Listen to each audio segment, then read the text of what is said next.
Hi everyone, आज के session में आप सभी का स्वागत है।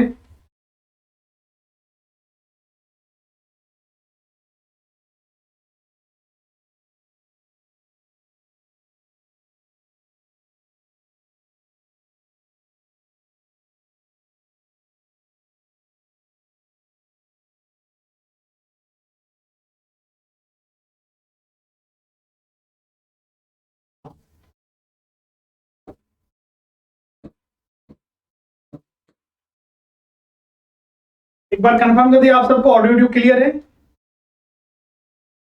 वेलकम है आप सभी का, गुड इवनिंग। अभी तक के जो क्लासेस हुए उसमें हमने जो आपके साथ चर्चा किया था,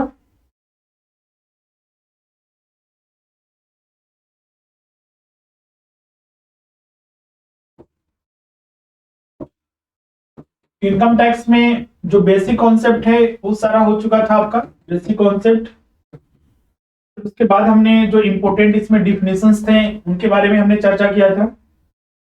फिर उसके बाद हमने पिछला क्लास में जो चर्चा किया था टैक्स रेट के बारे में चर्चा किया था। जो डिफरेंट टैक्स रेट हैं उन सभी पर हमने चर्चा किया था। आज के इस क्लास में जो हम लोग चर्चा करेंगे रेसिडेंशियल स्टेटस के बारे में।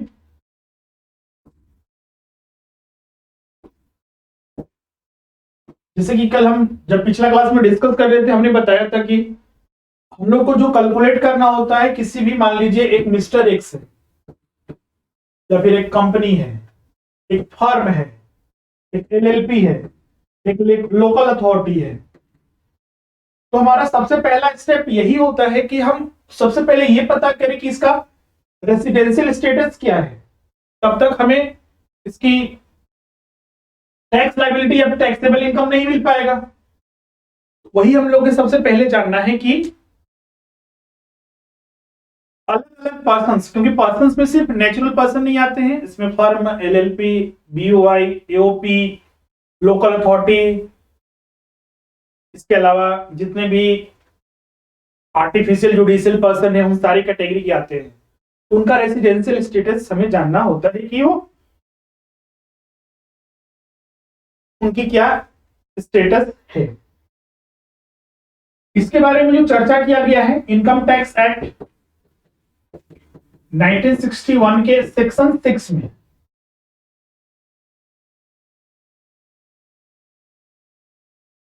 सेक्शन 6 में चर्चा किया गया है। इसमें सबसे पहले हम लोग इंडिविजुअल के बारे में चर्चा करेंगे और ध्यान रखिएगा अलग अलग पर्सन के अलग अलग रेसिडेंशियल स्टेटस निकाले जाते हैं। एक और इसमें पॉइंट ध्यान रखिएगा, जैसे कि यहां पर नंबर ऑफ डेज काउंट करने के लिए आते हैं। चलिए उसको हम लोग बाद में देख लेते हैं। पहले देखिए, अगर मान लीजिए मिस्टर एक्स है, मिस्टर एक्स है जो कि एक इंडियन सिटीजन है,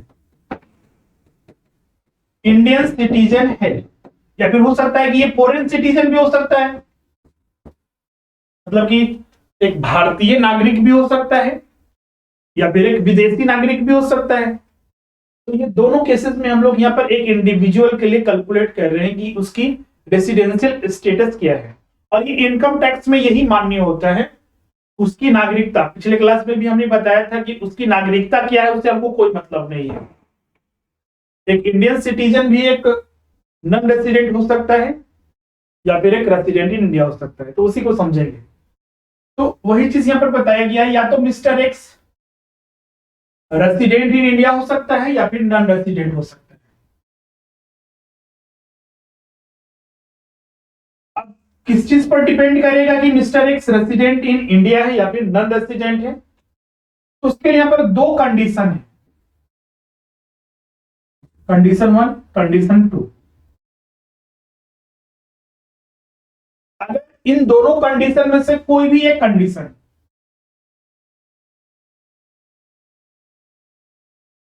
1 या 2, या फिर दोनों कंडीशन, ये फॉलो कर रहा है, ये फॉलो नहीं कर रहा है, ये फॉलो नहीं कर रहा है, इसको फॉलो कर रहा है, तो ये तीनों केसेस में रेसिडेंट इन इंडिया माना जाएगा। नॉन रेसिडेंट कब माना जाएगा?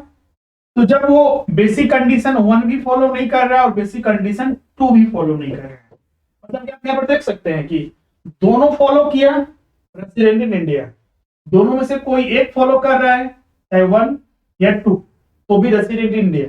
दोनों का दोनों नहीं फॉलो करेगा तो मतलब कि वो मान के चलिए कि वो नॉन रेसिडेंट है। अब कंडीशन क्या है आगे हम लोग बताएंगे। अगर मिस्टर एक्स का हमें पता चल गया कि वो रेसिडेंट इन इंडिया है तो इसको फिर फर्दर 2 कैटेगरी में डिवाइड किया जाता है। अगर मिस्टर एक्स का हमें पता चल गया कि ये एक रेसिडेंट इन इंडिया है तो फर्दर इसको हम लोग डिवीजन करते हैं, या तो ऑर्डिनरी रेसिडेंट हो सकता है या फिर नॉट ऑर्डिनरी रेसिडेंट। शॉर्ट में भी इसको लिखते हैं ऑर्डिनरी रेसिडेंट या फिर not ordinary resident, resident but not ordinary resident, और ये resident and ordinary resident.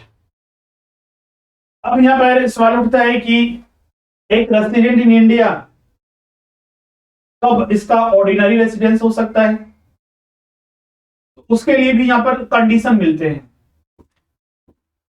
Condition इसके लिए क्या होता है आगे हम लोग उसको डिस्कस करेंगे, लेकिन कंडीशन ये जान लीजिए कि यहां पर भी 2 कंडीशन आपको मिलेंगे। अगर ये दोनों कंडीशन सेटिस्फाई करता है तो ये ऑर्डिनरी रेसिडेंट है। अगर दोनों कंडीशन सेटिस्फाई नहीं करता है या फिर दोनों में से कोई एक करता है तो ऐसे सिचुएशन में ये नॉट ऑर्डिनरी रेसिडेंस में आएगा।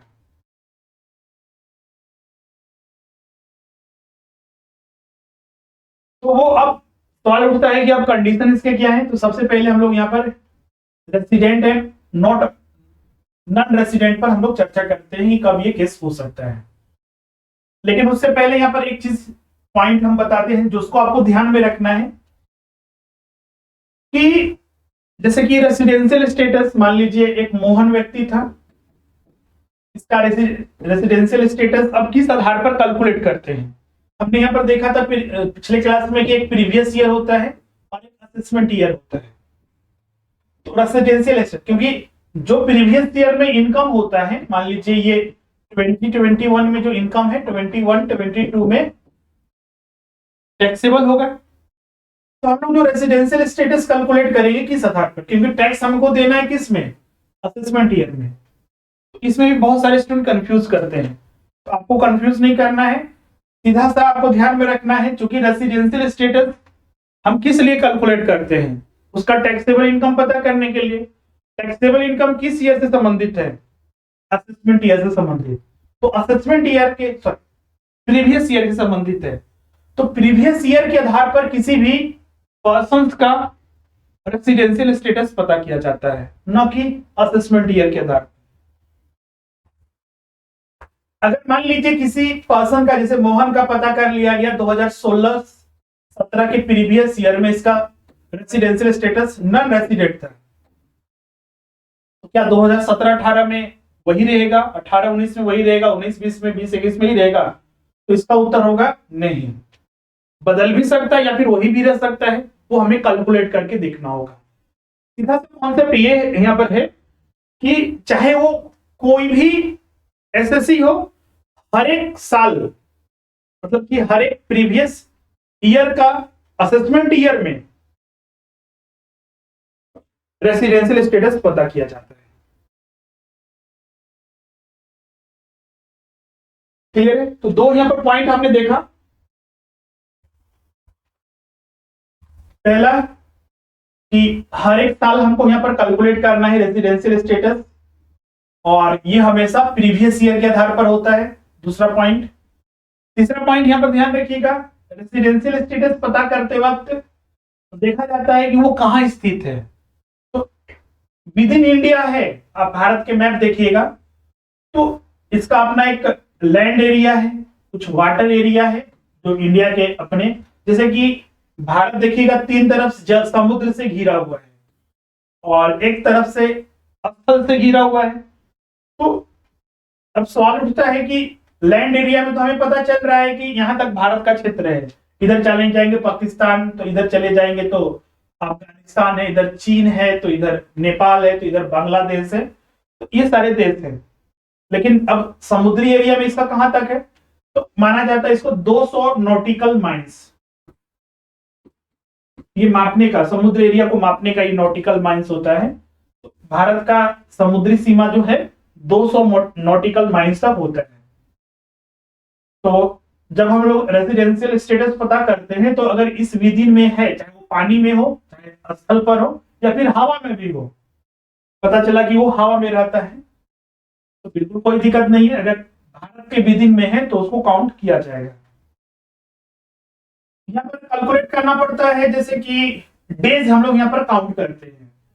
जैसे कि हम बोलते हैं कि मिस्टर ए इंडिया पहुंचा 25 जनवरी को, मिस्टर ए 26 जनवरी को इंडिया छोड़ के चला गया। तो सवाल उठता है कि जब हम लोग डेज काउंट करेंगे, अराइवल डेट को काउंट करेंगे या फिर नहीं, और लिविंग डेट को काउंट करेंगे, मतलब जिस दिन वो देश में आ रहा है उसको काउंट करना है या नहीं, जिस दिन देश को छोड़ रहा है उस दिन काउंट करना है या फिर नहीं। तो इसका उत्तर होगा यस, दोनों काउंट करना है। ऐसा नहीं कहिएगा कि 25 को यहां पर लैंड किया तो 26 से काउंट करेंगे, 26 को इंडिया छोड़ रहा है तो 27 से काउंट करेंगे, तो बिल्कुल ऐसा नहीं। जिस दिन टाइम से कोई लेना देना नहीं है, अगर 26 है तो मतलब 26 को काउंट करेंगे। वो रात के कितना बजे हो गया, दिन के कितना बजे गया, उससे कोई मतलब नहीं। डेट वहां पर देखिएगा 26 लिखा हुआ है, मतलब 26 भी काउंट होगा। 25 लिखा हुआ है तो 25 भी काउंट होगा। अराइवल डेट भी और लिविंग डेट भी, सॉरी हाँ, लिविंग डेट भी दोनों शामिल होगा। क्लियर है? एक यहाँ पर एक कॉन्सेप्ट आता है इंडियन ओरिजिन का। इंडियन ओरिजिन का सीधा सा आगे हम कॉन्सेप्ट बताएंगे। इंडियन ओरिजिन का सीधा सा मतलब है जो अनडिवाइडेड इंडिया में जन्म लिया है, born in undivided India. Undivided India मतलब आप देखते होंगे कि 1947 से पहले आज का जो बांग्लादेश है और आज का जो पाकिस्तान है वो भारत का ही अंग थे, वो अलग तो नहीं थे। तो यहां पर इंडियन ओरिजिन को उनको बोला जाता है कि जो अनडिवाइडेड इंडिया में बोर्न हुआ। जैसे कि मान लीजिए एक व्यक्ति था मिस्टर ए, उसका कराची में जन्म हुआ। कराची कहां पर है? पाकिस्तान में। तो वो इंडियन ओरिजिन का माना जाएगा। मान लीजिए उसका जन्म हुआ था 1926 में, वो इंडियन ओरिजिन का वो माना जाएगा। वही बस ये कॉन्सेप्ट है। अब बोलिएगा सर कि जो टैक्स पेयर है एसएससी खुद या फिर उसके कोई रिलेटिव भी? बिल्कुल उसके रिलेटिव भी। इंडियन ओरिजिन का हर वो व्यक्ति है जिसका जन्म 15 अगस्त 1947 से पहले हुआ है, या तो खुद एसएससी का, या फिर उसके पेरेंट्स का, या फिर उसके ग्रैंड पेरेंट्स का, तो वो इंडियन ओरिजिन का माना जाएगा। जैसे कि यहां पर लेते हैं एग्जांपल, और मिस्टर पोलार्ड, मिस्टर पोलार्ड के दादाजी का जन्म लाहौर में हुआ था। इंडिया वो आएगा कभी बिजनेस के सिलसिले में या टूर पर या फिर किसी भी रूप में, तो मिस्टर पोलार्ड को एक इंडियन ओरिजिन का माना जाएगा। अब इंडिविजुअल का हम लोग देखते हैं कि एक इंडिविजुअल दो तरह का हो सकता है, रेसिडेंट इन इंडिया और नॉन रेसिडेंट हो सकता है। हमने बताया कि अगर एक इंडिविजुअल जैसे मिस्टर एक्स है, मिस्टर एक्स किसी भी प्रीवियस ईयर में बेसिक कंडीशन 1 या बेसिक कंडीशन 2 या दोनों को फॉलो करता है तो वो रेसिडेंट इंडिया माना जाएगा। अगर दोनों में से कोई भी फॉलो नहीं करेगा तो वो नॉन रेसिडेंट माना जाएगा। अब बेसिक कंडीशन क्या है? तो बेसिक कंडीशन वो ये बोलता है कि जिस प्रीवियस ईयर का आप कैलकुलेट कर रहे हैं, जैसे कि मान लीजिए मेरा प्रीवियस ईयर है 2021, तो असेसमेंट ईयर कितना होगा? 21, 22।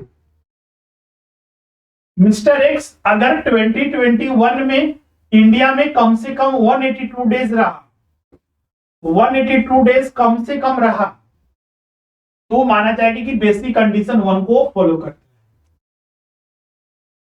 यहां पर दोनों तरफ से बोल सकते हैं कि कम से कम वो इंडिया में 182 डेज है, या फिर इसको इस तरह से बोल सकते हैं कि वो 182 या फिर ज्यादा दिन इंडिया में रहा। कोई चीज यहां पर लिखा हुआ है। एड कम से कम बता रहे हैं, यहाँ पर हो सकता है कि मोर लिखे 182 डेज और मोर डेज, या इस तरह से बोले कि कम से कम वो 182 डेज इंडिया में रहा हो। तो बेसिक कंडीशन 1 को फॉलो किया। यहाँ पर ध्यान रखिएगा, बहुत सारे छात्र ये समझ लेते हैं कि दोनों बेसिक कंडीशन को फॉलो करना जरूरी है, इसलिए यहाँ पर लॉ में वर्ड का एक एक सिंगल वर्ड का बहुत ज्यादा मायने होता है। यहाँ पर देखिएगा और लिखा हुआ है, एंड नहीं लिखा हुआ है। अगर एंड लिखा हुआ था तो दोनों को फॉलो करना जरूरी है, यहाँ पर और लिखा हुआ है, दोनों में से कोई एक भी। दूसरा बेसिक कंडीशन ये बोलता है कि जिस प्रीवियस ईयर का आप कैलकुलेट कर रहे हैं उस प्रीवियस ईयर में 60 दिन, कम से कम 60 दिन मतलब 60 डेज और मोर, प्लस इस प्रीवियस ईयर के पिछले कंटिन्यूअस मतलब इमीडिएटली 4 प्रीवियस ईयर में वो इंडिया में कम से कम 365 डेज रहा हो, मतलब 365 डेज और मोर। ये 60 डेज किस प्रीवियस ईयर में, जिस प्रीवियस ईयर का चेक कर रहे हैं, जैसे कि हम यहाँ पर 2021 का चेक कर रहे हैं, तो कम से कम 2021 में मिस्टर एक्स इंडिया में 60 डेज रहा हो।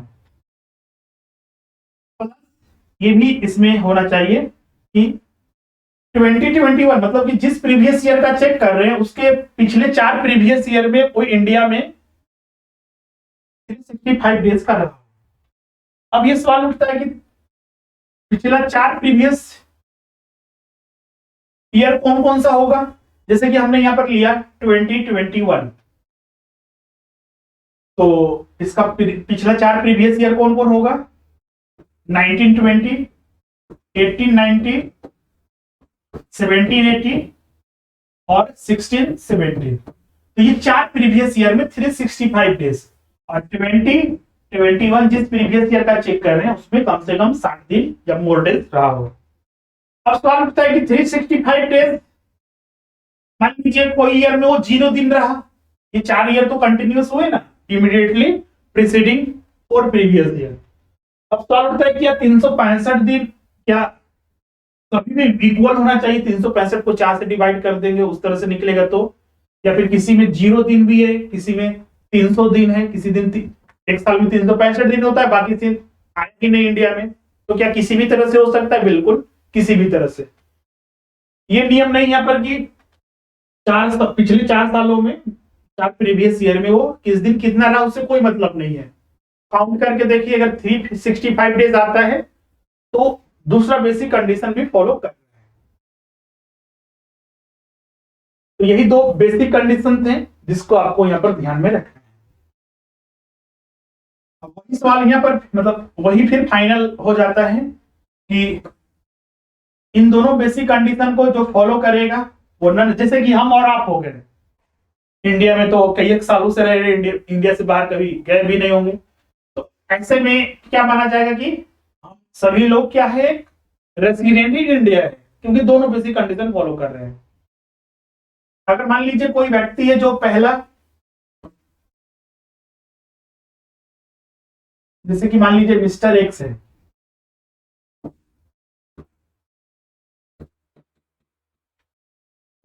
असेसमेंट ईयर हम लोग को पता करना है 21 22 का, तो प्रीवियस ईयर कौन सा हो जाएगा, 2021।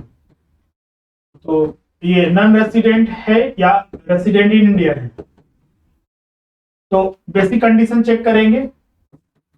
अगर बेसिक कंडीशन 1 अप्लाई होता है तो resident in India, basic condition 2 apply होता है तो रेसिडेंट इन इंडिया, दोनों अप्लाई हो जाते हैं तो भी resident in India. Non resident कब होगा? सिर्फ एक केस में, जब दोनों में से दोनों कंडीशन फॉलो नहीं हुआ, पहला भी नहीं फॉलो करवा, मतलब कि एक व्यक्ति 182 डेज इंडिया में नहीं है, 60 डेज, मतलब कि दोनों कंडीशन में कोई भी फॉलो नहीं कर रहा है, तो वो नॉन रेसिडेंट है। एक चीज और यहां पर ध्यान रखना है आपको कि कुछ ऐसे केसेस हैं,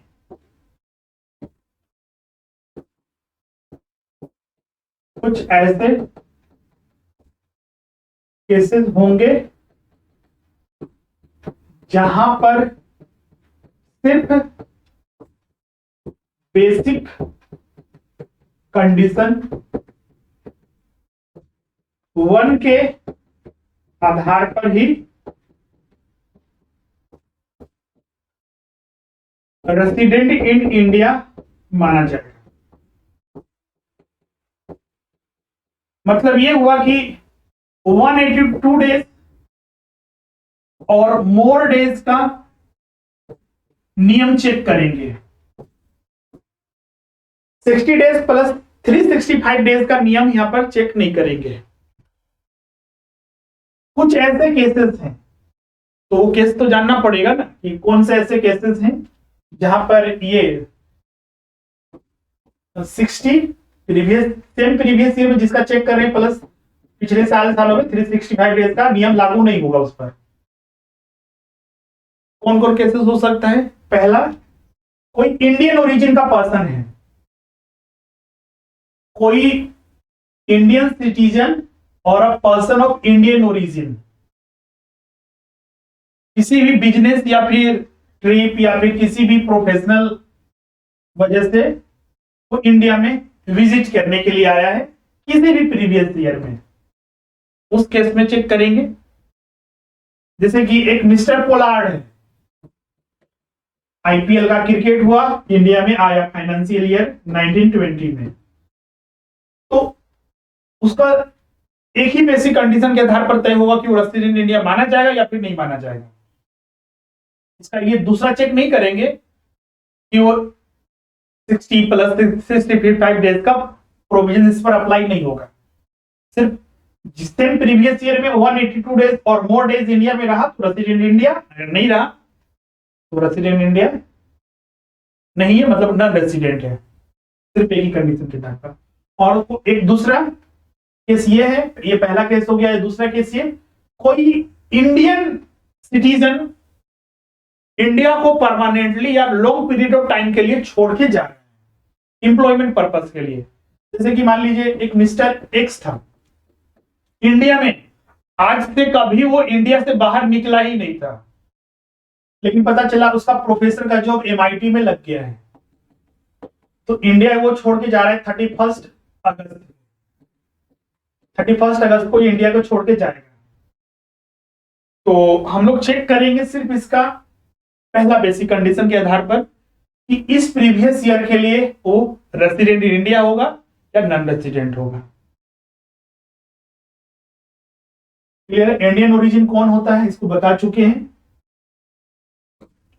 तो जो नियम था, सारे कॉन्सेप्ट हम लोग यहाँ पर डिस्कस कर चुके कि एक इंडिविजुअल के लिए, तो इंडिविजुअल एक रेसिडेंट इंडिया हो सकता है या नॉन रेसिडेंट हो सकता है। बेसिक कंडीशन, कोई भी बेसिक कंडीशन फॉलो करता है तो रेसिडेंट इन इंडिया, दोनों में से कोई भी फॉलो नहीं करता है तो नॉन रेसिडेंट।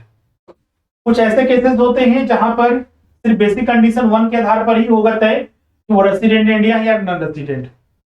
अगर ये दोनों केसेस में 182 डेज और मोर डेज का कंडीशन सेटिस्फाई होता है तो resident India, otherwise non resident सीधा, और कुछ चेक करना ही नहीं है। अगर एग्जांपल भी मतलब एक पर्सन आया हुआ है, इस तरह का केस दिया हुआ है, तो सिर्फ 182 डेज का ही चेक कीजिएगा, दूसरा चेक करने की जरूरत आपको नहीं है। अब जैसा कि हमने बताया कि एक रेसिडेंट इन इंडिया, एक इंडिविजुअल जो रेसिडेंट इन इंडिया है, एक इंडिविजुअल जो रेसिडेंट इन इंडिया है वो दो तरह का हो सकता है, ऑर्डिनरी रेसिडेंट या फिर नॉट ऑर्डिनरी रेसिडेंट। उसके लिए हमने बताया कि दो एडिशनल कंडीशन यहां पर मिलता है कि दोनों, और ध्यान रखिएगा दोनों का दोनों 1 और 2 एडिशनल कंडीशन दोनों सेटिस्फाई किया तो ऑर्डिनरी रेसिडेंट। अगर दोनों में से कोई एक या फिर दोनों में से कोई भी सेटिस्फाई नहीं कर रहा है तो ये नॉट ऑर्डिनरी रेसिडेंट है। मतलब ऑर्डिनरी होने के लिए दोनों एडिशनल कंडीशन सेटिस्फाई होना है। अब सवाल उठता है कि दो ऑर्डिनरी जो एडिशनल कंडीशन है वो क्या है? तो पहला, जो सेम एग्जांपल लेते हैं मिस्टर एक्स, प्रीवियस ईयर कौन था? 2021। तो मिस्टर एक्स जिस प्रीवियस ईयर का हम लोग कैलकुलेट कर रहे हैं उसके लास्ट 10 प्रीवियस ईयर में, जिस प्रीवियस ईयर का हम लोग चेक कर रहे हैं उसके लास्ट इमीडिएटली 10 प्रीवियस ईयर में, इमीडिएटली ध्यान रखिएगा, लास्ट 10 में ऐसा नहीं करेंगे कि पता चला कि अगर 2021 का चेक कर रहे हैं, पता चल गया कि हम लोग चले गए 1999 2000 में, ये नहीं, इमीडिएटली लास्ट 10 होना चाहिए। उसमें लास्ट 10 प्रीवियस ईयर में कम से कम 2 प्रीवियस ईयर में वो रेसिडेंट इन इंडिया, मतलब समझे ना कि जैसे मिस्टर एक्स था 2021 का हम लोग कैलकुलेट करना था, तो इसके लास्ट 10 प्रीवियस ईयर कौन सा कौन होगा, तो 1920 होगा पहला, 1819, 1718, 1617, 1516, 1415, 1314,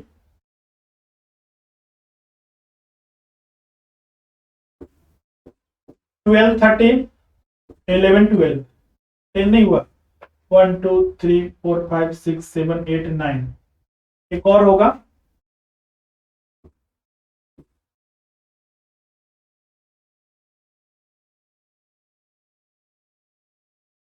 साइड में लिख दे रहे हैं यहाँ पे 10 11, तो ये 10 प्रीवियस ईयर हुआ। तो इन 10 प्रीवियस ईयर में कम से कम 2 प्रीवियस किसी, इन 10 प्रीवियस ईयर में किसी 2 प्रीवियस ईयर में वो रेसिडेंट इन इंडिया हो, मतलब कि बेसिक कंडीशन सेटिस्फाई कर रहा हो। रेसिडेंट इंडिया कब हो सकता है, जो बेसिक कंडीशन फॉलो करता हो, तो वही ये पहला एडिशनल कंडीशन हुआ। और फिर इसमें दूसरा एडिशनल कंडीशन ये है कि जिस प्रीवियस ईयर में चेक कर रहे हैं हम लोग, जैसे मिस्टर एक्स का 2021 था, तो उसके लास्ट 7 प्रीवियस ईयर में, 2021 से लास्ट 7 प्रीवियस ईयर में इंडिया में 730 डेज या मोर डेज, कम से कम 730 दिन, या फिर इसको इस तरह से बोलिए कि 730 डेज और मोर डेज इंडिया में रहा हो।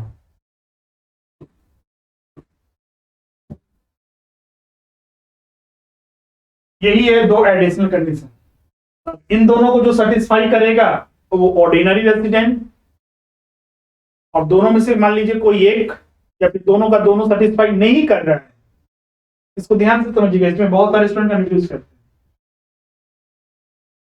दोनों कंडीशन सेटिस्फाई किया ऑर्डिनरी रेसिडेंट, दोनों में से कोई एक या फिर दोनों का दोनों सेटिस्फाई नहीं, तो ये 3 केसेस में नॉट ऑर्डिनरी रेसिडेंट। मान लीजिए 1 कंडीशन था, ये 2, ये ऑर्डिनरी रेसिडेंट।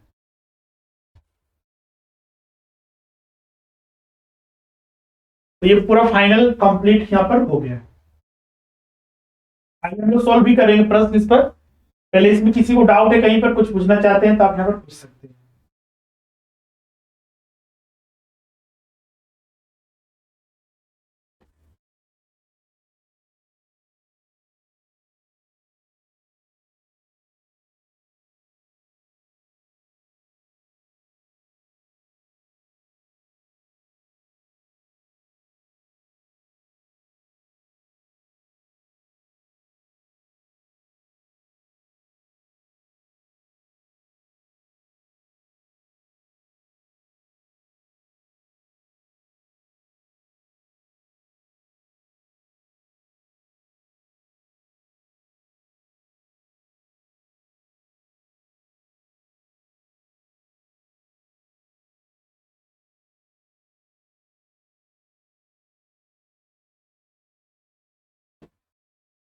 क्लियर सब?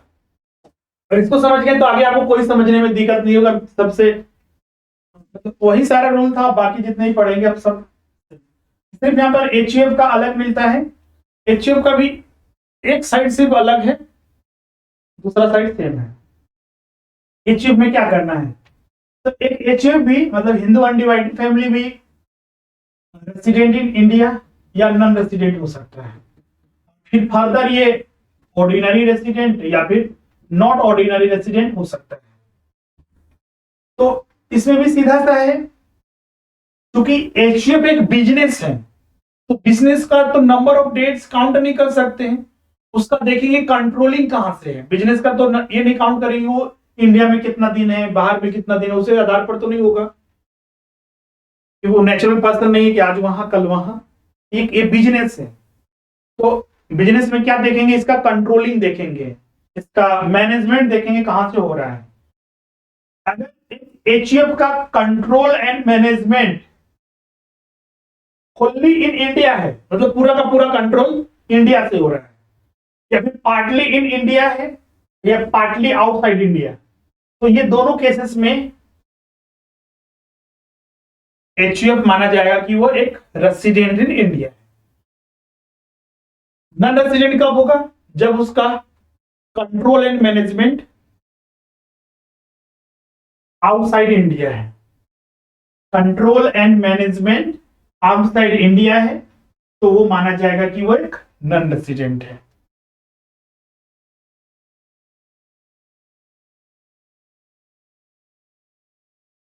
क्लियर यहां तक सभी को? अब यहां पर समझ गए कि एक एचयूएफ कब, इसमें सीधा सिंपल था, इसमें कोई वैसा डिफिकल्टीज नहीं है। ओनली कंट्रोल इन इंडिया और partly in India partly outside India, control and management. तो रेसिडेंट इंडिया, कंट्रोल आउटसाइड, मतलब Holi control and management outside India स्थित है, दुबई में स्थित है, और सारा कंट्रोल एंड मैनेजमेंट दुबई से होता है, तो वो एक नॉन रेसिडेंट एचयूएफ है। एचयूएफ को फर्दर फिर डिवाइड करते हैं कि अगर वो रेसिडेंट इन इंडिया है तो एक नॉन रेसिडेंट हो सकता है, या फिर नॉट, सॉरी, ऑर्डिनरी रेसिडेंट हो सकता है, या फिर नॉट ऑर्डिनरी रेसिडेंट। किस आधार पर? तो आपको पता होगा एचयूएफ का एक प्रमुख होता है, एक प्रमुख होता है जिसको मैनेजर या फिर इसको हम लोग कर्ता कहते हैं, कर्ता। तो कर्ता के ऊपर अप्लाई होगा किस केस में, कि एक एचयूएफ ऑर्डिनरी है या फिर नॉट ऑर्डिनरी है,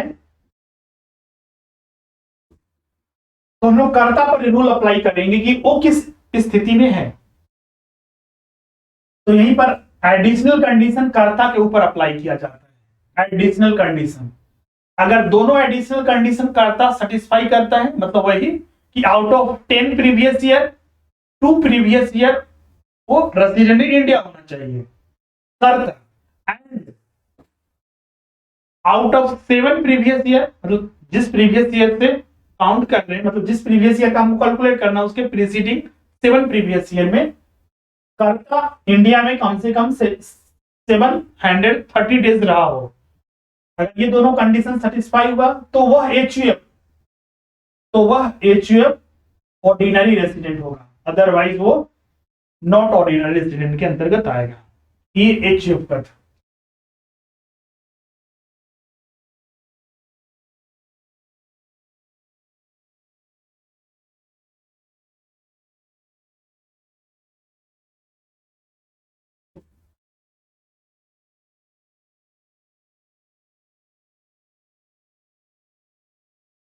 अब आगे बस कंप्लीट हो चुका इसमें। अब यहाँ पर जितने भी पर्सन के बारे में पढ़ेंगे, जैसे कि अदर पर्सन कौन कौन हो सकता है, एक फर्म हो सकता है, एलएलपी, कंपनी, और एक अदर जितने भी कैटेगरी के हैं। तो इसी को 3 कैटेगरी में आप लोग बांट देंगे, और एक एचयूएफ और एक इंडिविजुअल ही सिर्फ ऑर्डिनरी और नॉट ऑर्डिनरी में डिवीजन किया जाता है। बाकी जितने भी अदर पर्सन है उनको ऑर्डिनरी और नॉट ऑर्डिनरी में डिवीजन नहीं करते हैं। एक कंपनी, फर्म या फिर जितने भी अदर पर्सन है एचयूएफ और इंडिविजुअल को छोड़कर वो सिर्फ या तो रेसिडेंट इन इंडिया होंगे या नॉन रेसिडेंट होंगे, उनको फर्दर किसी और कैटेगरी में डिवीजन नहीं किया जाता है। और इन सारे केसेस में सिर्फ उनका कंट्रोल, चूंकि ये बिजनेस है तो बिजनेस में उसका कंट्रोल एंड मैनेजमेंट देखा जाता है। सबसे पहले हम लोग एक फर्म का देखते हैं या फिर एक एसोसिएशन ऑफ पर्सन या एलएलपी का।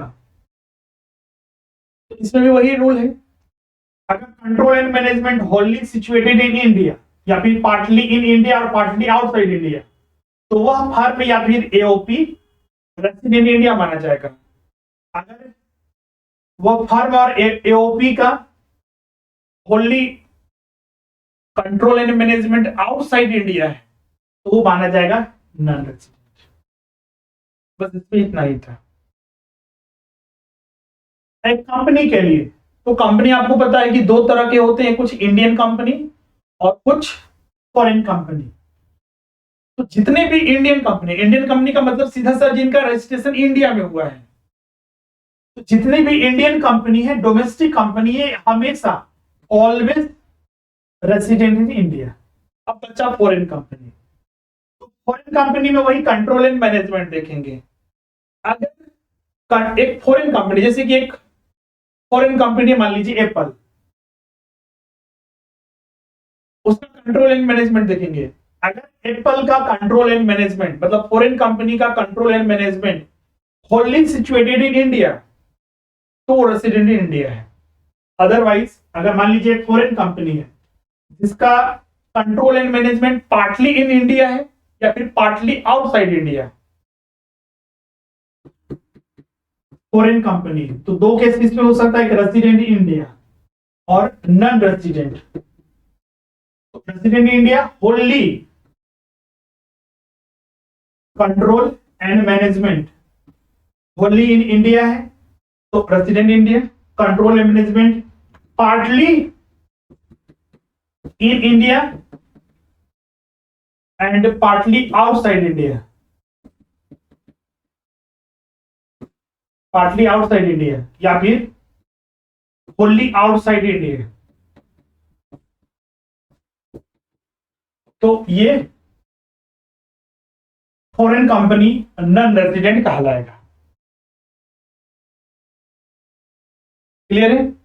अब एक लास्ट केस में अदर पर्सन्स के लिए, अदर पर्सन्स के लिए वही नियम है जैसा एक फर्म और एओपी के लिए था कि अगर कंट्रोल एंड मैनेजमेंट, अगर मैप के आधार पर दिखा दें,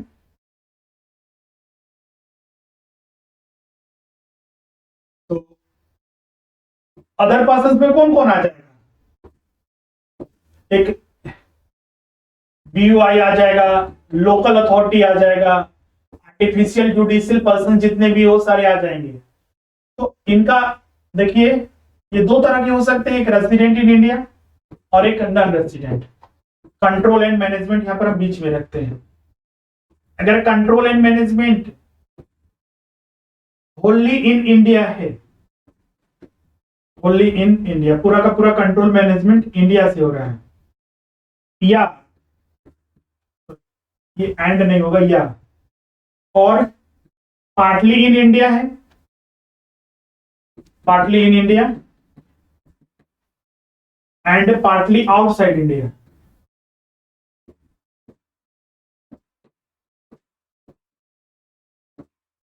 तो ये अदर पर्सन्स सारे के सारे क्या कहलाएंगे? Resident in India. ये नॉन रेसिडेंट कब होगा?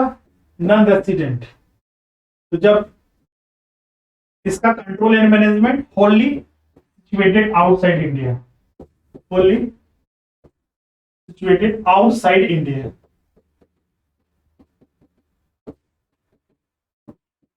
तो ये क्या कहलाएगा? नॉन रेसिडेंट कैटेगरी में आएगा। तो जितने भी पर्सन्स थे सारा का यहां पर कंप्लीट होता।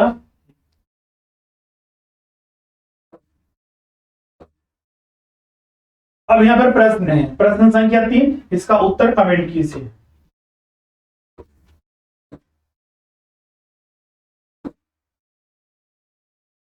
जिनको इंग्लिश में दिक्कत होती है, दिक्कत तो नहीं होनी चाहिए, बहुत ही सामान्य है।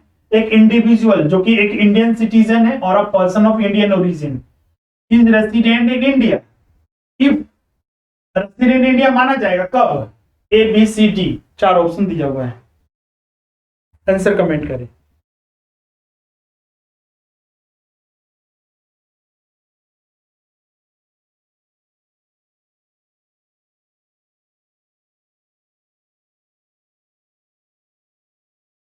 आया है, और भी सब जितने भी छात्र हैं, जो भी आपको उत्तर लग रहा है कमेंट जरूर करें, क्योंकि यहाँ पर आप सीखने आए, गलत होगा तभी ना सुधार कीजिएगा। आप उसको ट्राई ही नहीं कीजिएगा तो सुधार उसमें कहां से होगा?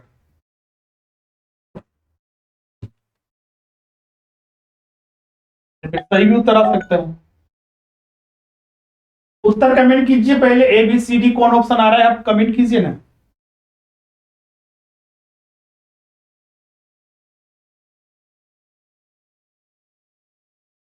सभी कोई कमेंट कीजिए, हम एक को थोड़े पढ़ाए थे कि नहीं कमेंट कर पा रहे हैं। बोले ना, जो भी आपको समझ में आ रहा है आप कमेंट कीजिए इसमें। सी बी सी, और सब कमेंट कीजिए।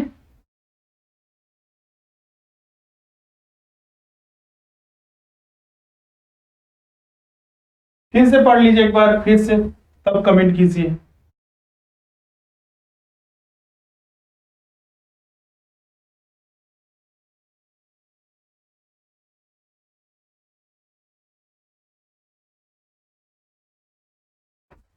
और जो पढ़ाए हैं उसी से डायरेक्ट प्रश्न है, इसमें तो कोई दिक्कत ही नहीं होना चाहिए। ओके चलिए। एक इंडियन सिटीजन और पर्सन ऑफ इंडियन ओरिजिन कब रेसिडेंट इन इंडिया हो सकता है? तो याद कीजिए, एक्सेप्शन। ऐसे एक इंडिविजुअल का रेसिडेंट इन इंडिया पता करने के लिए दो बेसिक कंडीशन अप्लाई करते हैं, लेकिन कुछ ऐसे कंडीशन आ जाते हैं जैसे कि एक व्यक्ति अगर इंडिया को परमानेंटली या लॉन्ग पीरियड ऑफ टाइम के लिए छोड़ के लिए जा रहा है उस केस में, और एक इंडियन ओरिजिन के पर्सन के केस में बेसिक कंडीशन 2 चेक नहीं करते हैं, सिर्फ बेसिक कंडीशन 1 के आधार पर ही वो एक रेसिडेंट इन इंडिया हो सकता है। बेसिक कंडीशन 1 क्या कहता है? प्रीवियस ईयर में 182 डेज इंडिया में स्टे किया हो। पहला होगा तो नहीं, 182 डेज कम से कम होना चाहिए। 60 डेज है, नहीं होगा। दूसरा ये होगा, तो यहां पर देखिए बिल्कुल ये तो मैच कर रहा है, यहां पर भी मैच कर रहा है, सारा मैच कर रहा है, लेकिन ये मैच नहीं कर रहा है। अभी हम इसीलिए बेसिक कुछ पॉइंट हम बता रहे थे जो जिसका कोई मतलब नहीं है इनके रूल से। जैसे कि हमने बताया था कि एक व्यक्ति जब इंडिया में आएगा तो उसको काउंट करेंगे, जाएगा जिस दिन उसको भी काउंट करेंगे डे में। और ये भी हमने बताया कि जब भी हम लोग रेसिडेंशियल स्टेटस कैलकुलेट करते हैं तो असेसमेंट ईयर के आधार पर नहीं, प्रीवियस ईयर के आधार पर कैलकुलेट करते हैं। तो इस वजह से इसका ये उत्तर भी नहीं हुआ, क्योंकि यहाँ पर असेसमेंट ईयर लिखा हुआ है। सी देखते हैं, his total stay in India 182 days और more days in the relevant previous year. बिल्कुल ये सही उत्तर है। चौथा बिल्कुल ये होगा या नहीं होगा, तो ये भी नहीं होगा। ये यहां तक सही है, लेकिन यहां पर लिखा previous year preceding the relevant previous year. ऐसा कोई रूल तो पढ़ा ही नहीं है कि उस सिचुएशन में चेक करना पड़े, तो डी भी नहीं होगा। अब जिनको ये भी उत्तर नहीं कमेंट में आ रहा है तो आप चेक कर लीजिए कि आप क्या गलती कर रहे हैं। उत्तर कम से कम कमेंट करना चाहिए आपको, ये भी सीधी जो भी आपको समझ में आए। अगला प्रश्न है प्रश्न संख्या 4, दूसरा ये प्रश्न संख्या 2। ध्यान से पढ़िए और उसका उत्तर दीजिए।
समय लग सकता, हो सकता है पहला प्रश्न में आपको ज्यादा समय लगे,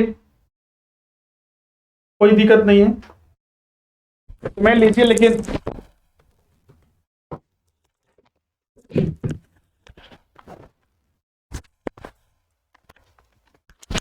सॉल्व कीजिए। बी आया है, ए आया है,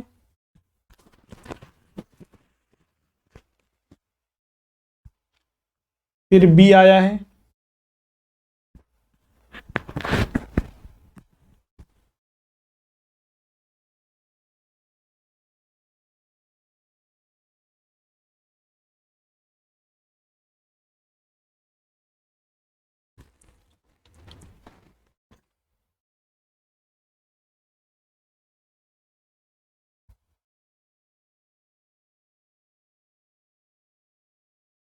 सभी कोई उत्तर अपना जरूर कमेंट कीजिए।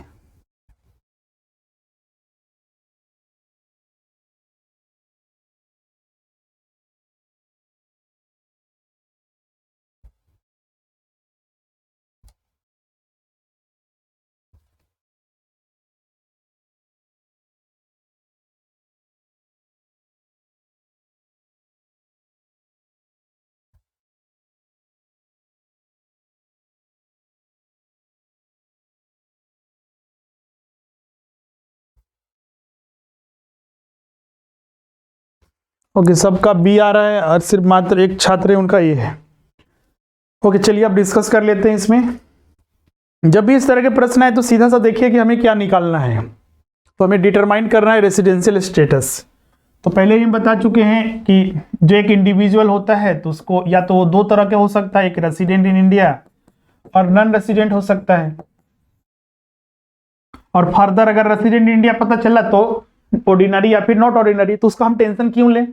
पहले अगर हम ये पता कर लें कि रेसिडेंट इंडिया है या फिर नॉन रेसिडेंट है, तो इसके पता करने के लिए पहला 182 डेज और दूसरा 60 प्लस 365 डेज। सबसे पहले तो ये भी चेक है क्या ये एक्सेप्शन में आता है, क्योंकि अगर एक्सेप्शन में आएगा तो इसको चेक नहीं करना पड़ेगा, लेकिन ऐसा कुछ नहीं, यहाँ पर एक्सेप्शन में नहीं आएगा क्योंकि ऐसा कोई कंडीशन यहाँ पर नहीं दिया हुआ है। क्योंकि मिस्टर बी एक कनाडियन सिटीजन है, इंडिया में पहली बार आया है प्रीवियस ईयर 13-14 में।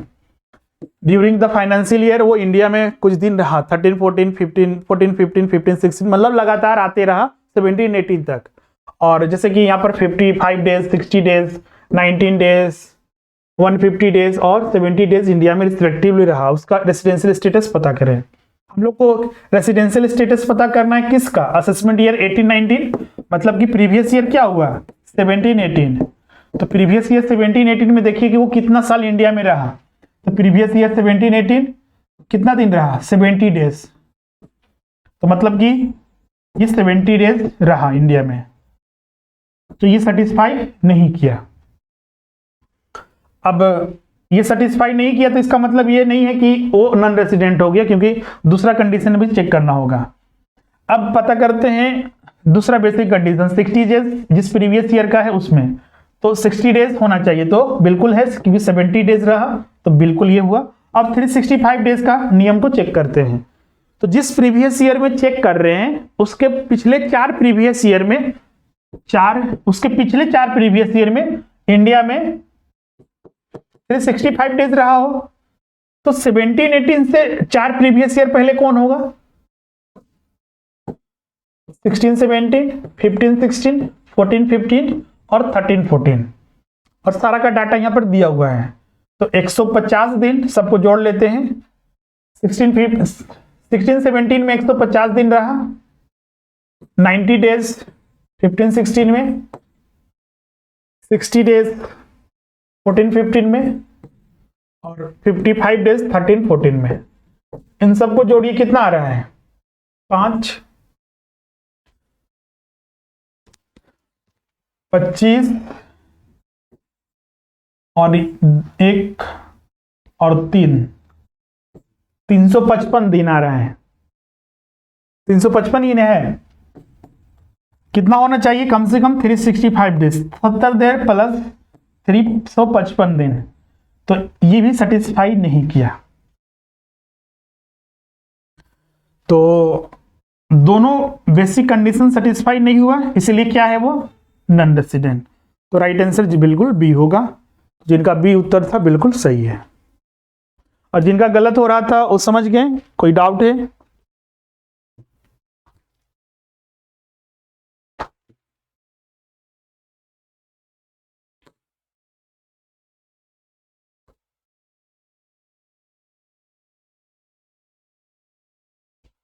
ओके, अब ये स्कोप ऑफ टोटल इनकम या इंसिडेंस ऑफ टैक्सेस है, कब एक टैक्सेस होता है निकालते हैं हम लोग ऑर्डिनरी, नॉट ऑर्डिनरी और रेसिडेंट इंडिया के आधार पर। तो अब हम लोग अगले क्लास में इस पर चर्चा करेंगे। आज के लिए बस इतना ही।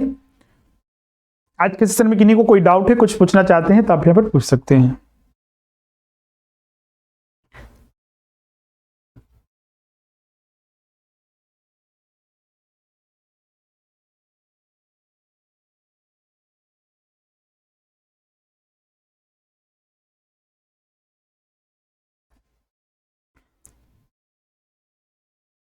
ओके, तो मिलते हैं अब अगले क्लास में।